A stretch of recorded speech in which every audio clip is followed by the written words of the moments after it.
마법의 주문을 듣고 키워드로 정리하는 마키 수학. 안녕하세요 친구들, 전지혜쌤입니다. 친구들과 함께 수학 이야기를 나눌 거예요. 자, 마법 그리고 키워드를 줄여서 마키 수학이라고 할 겁니다. 너무너무 반가워요. 이번 첫 시간은요, 우리 대표값을 알아보려고 합니다. 이 2학기에는 도형이 많이 나올 겁니다. 대부분 도형이 나올 건데 이 도형과 함께 통계라는 단원도 나옵니다. 통계, 대표값과 산포도 대표값을 먼저 알아볼게요. 자, 내가 제일 잘 나가 하는 녀석들이 있습니다. 야야야, 내가 진리야 하는 이 대표값이라고 하는 녀석들이 있어요. 내가 대표라고 하는 녀석들 도대체 정체가 뭘까요? 이것들 무턱대고 내가 대표야 라고 한다고 대표시켜줄 수 있겠습니까? 뭐 예를 들어 축구 국가대표 시키려면 축구 잘해야 되겠죠? 그냥 수학만 잘하는 아이 데려다가 대표시킬 순 없잖아요. 자, 이렇듯 상황에 따라서 적절한 대표값들이 있습니다. 자, 그럼 대표값의 뜻, 자료 전체의 특징을 대표적으로 나타내는 값이 바로 대표값입니다. 이 대표값의 종류들이 있어요. 평균, 중앙값, 최빈값 등이 있는데요. 우리는 평균, 그리고 중앙값, 최빈값 요 세 가지를 알아보려고 합니다. 아마 평균은 많이 들어봤을 거예요. 우리가 생활에서도 평균은 많이 구해보니까 시험을 예로 들 수 있겠죠. 우리가 몇 과목을 시험 봐요. 예를 들어 4과목의 시험을 본다면 그 4과목 점수를 모두 더한 다음에 4로 나누잖아요. 과목 수로 나누죠. 그죠? 자, 맞아요. 이 평균이라고 하는 거 전체 별량의 총합을 별량의 개수로 나눈 값입니다. 그래서 이거 계산하는 거 되게 귀찮아 하는 친구들이 있어요. 그죠? 네, 평균이라고 하는 거 대표값으로 아주 자주 쓰입니다. 영어로는 mean이라고 합니다. M-E-A-N. 자, 그러면 요거 간단하긴 하지만 한 번만 정리할게요. 평균은 별량의 개수분의 별량의 총합, 이렇게 나타낼 수 있다라는 거. 자, 그런데 또 이 시험 점수 이런 걸 보통 평균으로 산출하긴 하는데 조심해. 자, 이게요, 또 언제나 진리인 것만은 아닙니다. 내 친구가 그래요. 치혜야, 나 진짜 억울해. 이러면서 이렇게 얘기를 합니다. 수학을 치명적으로 못하는 내 친구 하나가 있어. 진짜야. 실화야. 실명을 거론하기는 좀 그런데 보통 점수대가요. 고등학교 때 이랬어요. 못 보면 80점대였어요. 못 보면 80점대. 보통은 90점대, 100점 이러기도 하는데 수학만 40점대, 30점대, 심지어는 10점대, 20점대. 아, 이거 완전 스포자잖아. 그러면 진짜 이런 극단적인 값은 평균으로 자료의 특징을 나타내기엔 좀 거시기하죠. 그죠? 아니, 얘가 못 보면은 80점대다. 아니, 이렇게 되면은 그래도 어느 정도 점수가 괜찮지 않나요? 그죠?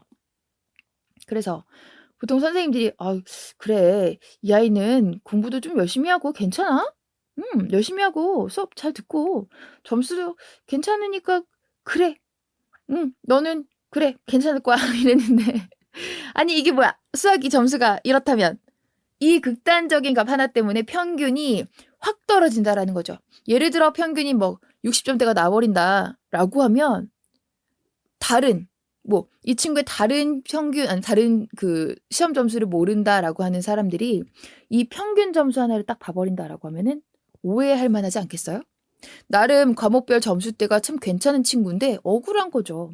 다른 사람 봤을 때 평균으로 평가를 한다면 모든 과목이 60점대인 걸로 판단을 할 수도 있기 때문에 극단적인 값이 있는 경우는 평균으로 특징을 나타내기에는 한계점이 있다라는 거. 자, 이럴 때는 그럼 어떻게 하지? 중앙값이라는 그 자료의 특징을 다른 방법으로 나타내기도 합니다. 중앙값이라는 방법으로. 자, 그래서 두 번째 대표값, 중앙값 알아볼게요. 따라! 중앙값은 median이라고도 합니다. 자료를요, 작은 값에서부터 크기 순으로 나열을 해봅니다. 단순해요. 그래서 한가운데 놓이는 값, 이 값을 생각해보면 돼요. 자료가 예를 들어 2, 4, 5, 6, 7 이렇게 5개가 있다. 5개면 자료가 홀수개네요. 그죠? 그러면 양 끝에서부터 가장 작은 거, 가장 큰 거. 자, 그 다음에 두 번째로 작은 거, 두 번째로 큰 거. 이런 식으로 해가지고 지워가 보는 거야.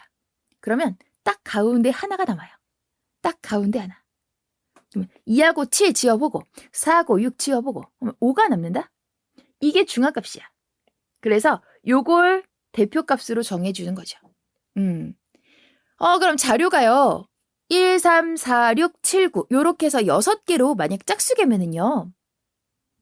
가장 끝에서부터 이렇게 하나씩 지워가 봐요. 그럼 가운데 2개가 남아요. 4, 9, 6. 그러면 중앙값을 어떻게 정하죠? 4, 9, 6 2개가 남았어요. 그러면 이게 4, 9, 6이요 하고 중앙값을 정해주는 게 아니고 4와 6 2개의 수, 자 이것의 평균을 구해주면 돼요. 그럼 평균 5를 중앙값으로 정하는 거죠.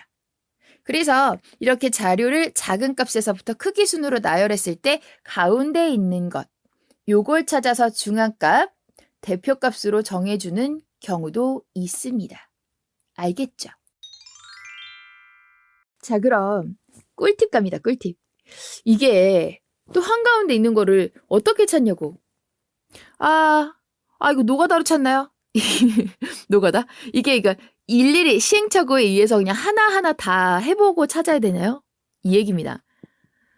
그냥 이제 우리 그냥 막 생활에서 이거 일일이 다 해봐야 돼요. 이거 일반적으로 노가다라는 얘기도 많이 씁니다. 근데 이거 언제 일일이 다 해서 찾냐고. 그쵸? 5개면은요. 하나하나 해보잖아요. 3번째가 가운데요. 3번째. 진짜로 해봐. 3번째. 그럼 이거 빨리 어떻게 찾을까요?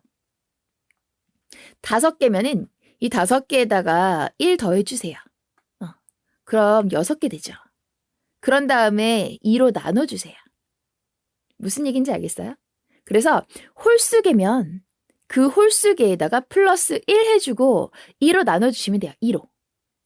그래서 자 n개다. 근데 이 n이라고 한 녀석이요. 홀수다 라고 하면 n 플러스 1 해서 2로 나눠주시면 돼요. 즉 n이 홀수일 때는 2분의 n 플러스 1번째가 가운데 중앙값이다. 요렇게 보시면 돼요. 만약에 6번째면은 6번째, 자 6개다. 홀수개 말고 짝수개. 6개다라고 하면 3번째, 4번째, 3번째랑 4번째가 그 가운데 두 수다? 그러면 가운데 있는 두 수는 우리가 어떻게 해서 몇 번째인지 빨리 찾을 수 있을까요? 자료가 6개 정도면 되게 빨리 찾을 수 있어요. 근데 되게 많아. 그럼 빨리 어떻게 찾을까요?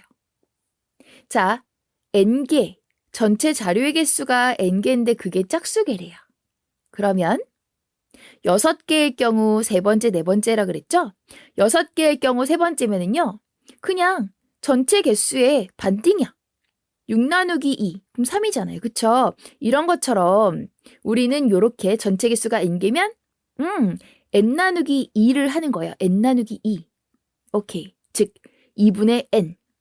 2분의 n번째랑 그 다음 번째라고 생각을 해주시면 돼요. 알겠나요? 그래서 요렇게 중앙값을 찾아주는 방법, 중앙값 몇 번째인지 찾아주는 방법의 꿀팁을 좀 드렸습니다. 자, 그러면 이 중앙값이라고 하는 녀석의 또 특징이 있어요.